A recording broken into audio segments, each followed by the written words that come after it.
কখনো কখনো মনে হয় আমি কেবল একটা মুখোশ পরে বেঁচে আছি। হাসি দেই, কথা বলি, কিন্তু ভেতরে কোথাও চুপচাপ একটা কান্না জমে আছে।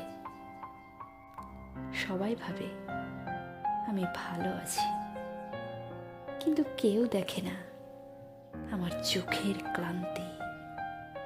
প্রতিদিন নিজের সাথে একটা গোপন লড়াই চলে, যার কোনো দর্শক নেই, বিচারক নেই, শুধু হার মানা আমি। জীবনের দিকে তাকালেই মনে হয় আমি যেন কেবল হেরে যাওয়া পৃষ্ঠাগুলোর একজন লেখক।